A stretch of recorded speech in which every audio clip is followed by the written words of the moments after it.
Chapter 5 Newton's laws of motion exercise इसकी problem 40 discuss करेंगे। बहुत ही आसान सी प्रॉब्लम है। A block A can slide on a frictionless incline of angle theta and length L kept inside an elevator going up with uniform velocity v. Find the time taken by the block to slide down the length of incline if it is released from the top of the incline. यह है वो elevator, ऐसा बोला है कि ये constant velocity v से ऊपर जा रहा है, तो इसकी वेलोसिटी कांस्टेंट है, और वेलोसिटी यदि कांस्टेंट है मतलब एक्सेलरेशन कितना है, 0। तो ये एलिवेटर जो है वो इनर्शियल फ्रेम हो जाएगा, और ऐसा बोला है कि इस एलिवेटर के अंदर एक इंक्लाइन प्लेन है जिसका एंगल ऑफ इंक्लिनेशन थीटा और लेंथ एल है। इस इंक्लाइन प्लेन के टॉप से इस ब्लॉक को रिलीज करते हैं रेस्ट से। हमको बताना है कि ये बॉटम तक आने में कितना टाइम लगाएगा, कितना टाइम इसको लगेगा बॉटम तक आने में। तो क्योंकि ये इनर्शियल फ्रेम है तो एलिवेटर फ्रेम से भी हम इसका एनालिसिस कर सकते हैं ब्लॉक ए का। इसका एक्सेलरेशन कितना होगा ये पता कर लेते हैं जब ये फिसलेगा इस इंक्लाइन प्लेन पर। तो वैसे तो आपको मालूम है कि इसका मास m हो तो डाउन द इंक्लाइन एक ही अनबैलेंस फोर्स काम करता है, और वो कितना होता है, वो होता है mg साइन थीटा। ये सबको पता होगा, और नहीं पता तो कोई बड़ी बात नहीं है इसको निकालना। ये क्या होगा, mg वेट। ये वाली डायरेक्शन कौन सी है, परपेंडिकुलर टू इंक्लाइन, ये पैरेलल टू इंक्लाइन। तो mg को हम कंपोनेंट्स में ब्रेक कर लेते हैं। ये एंगल भी थीटा होगा, याद ही कर लेना चाहिए, ये थीटा है तो ये भी थीटा है।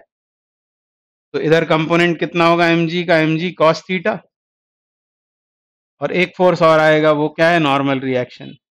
मतलब इसके ऊपर आते तो दो फोर्सेस हैं, एक होता है mg और एक होता है नॉर्मल रिएक्शन। mg को रिजॉल्व कर लेते हैं हम, तो इधर कितना होगा mg cos, इधर होगा mg sin थीटा। ये n बैलेंस कर लेगा mg cos थीटा को, और mg को तो हमने रिजॉल्व कर लिया, इसकी बात नहीं करना है। ये इसको बैलेंस कर लेगा, एक ही अनबैलेंस फोर्स इस ब्लॉक पर डाउन द इंक्लाइन एक्ट करेगा। तो यदि ये फोर्स है अनबैलेंस फोर्स, तो एक्सेलरेशन कितना है, इसको m से डिवाइड कर देंगे, यानी इस ब्लॉक का डाउन द इंक्लाइन एक्सेलरेशन कितना आ गया, g sin थीटा।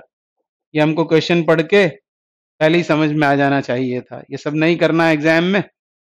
ये प्रॉपर्टी है, इसको रट लेना है। स्मूथ इंक्लाइन हो, down the incline acceleration g sin theta होता है, और ये कांस्टेंट है क्योंकि g कांस्टेंट है, थीटा भी कांस्टेंट है। तो आगे का काम हम इक्वेशंस ऑफ काइनेमेटिक्स लगाकर कर सकते हैं, क्योंकि एक्सेलरेशन कांस्टेंट मिला है। एक्सेलरेशन ये हो गया, इनिशियल वेलोसिटी 0, और क्या मालूम है हमको, डिस्प्लेसमेंट। कितना डिस्प्लेसमेंट होगा इसका, l। इसको हम पॉइंट ऑब्जेक्ट मान लेंगे, यहाँ रखी हुई स्मॉल ब्लॉक है वो।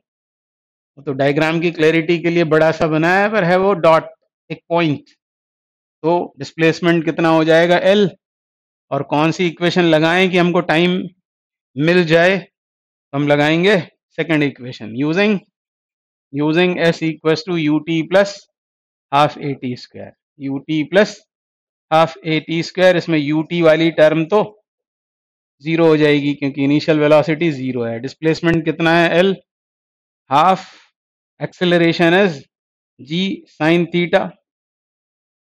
थीटा, ये acceleration into T square. T के लिए इसको सॉल्व करना है, तो टी स्क्वायर कितना होगा, 2l upon g sin theta, और इसलिए t हो जाएगा इसका स्क्वायर रूट, और यही इस क्वेश्चन का आंसर है। तो बहुत ही आसान सा क्वेश्चन है, एग्जाम में आता है तो एनालिसिस भी नहीं करना है आपको, सीधे g sin थीटा एक्सेलरेशन लेकर, इनिशियल वेलोसिटी 0 लेकर, और ये इक्वेशन लगाएंगे तो टाइम फाइंड आउट हो जाएगा। इस क्वेश्चन का आंसर है